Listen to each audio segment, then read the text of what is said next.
Did you know? Dogs are an altricial species, and as such, they are overly dependent on their mothers after birth. How can puppies be born and get to survive and thrive despite being born in such a helpless state? When animals come into existence, there are two ways that the mission can be accomplished. 1. The mother may endure a long pregnancy or incubation period, producing fully developed offspring.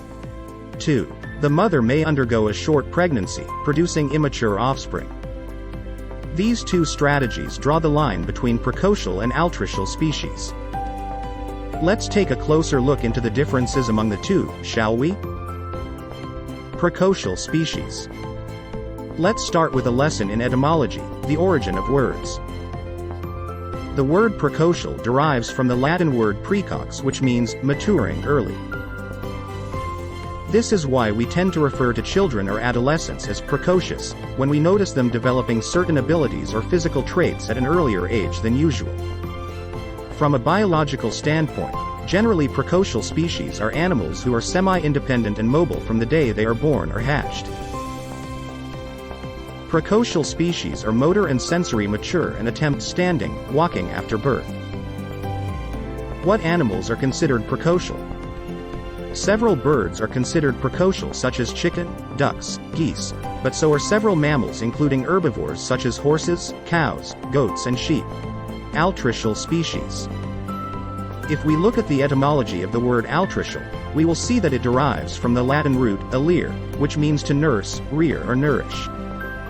From a biological standpoint, generally altricial species refers to animals who, unlike the precocial species, are born unable of moving much around, are sensory underdeveloped, and are dependent to a great extent on their mothers.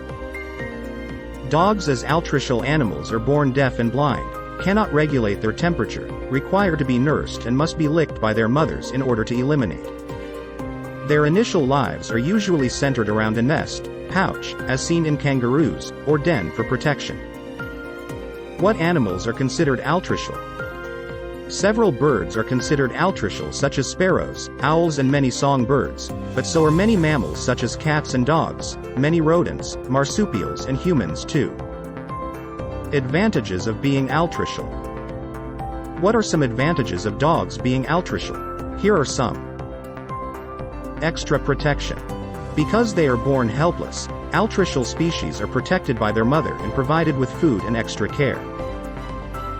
Being in a nest, den or pouch as seen in marsupials, also helps protect against predators.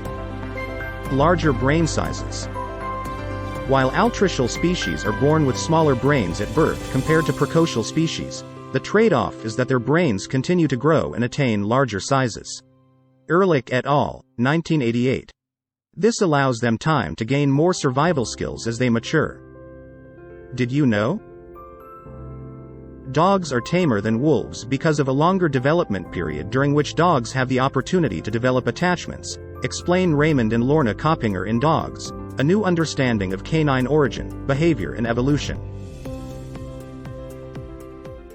Please like us and subscribe for more fascinating dog discoveries.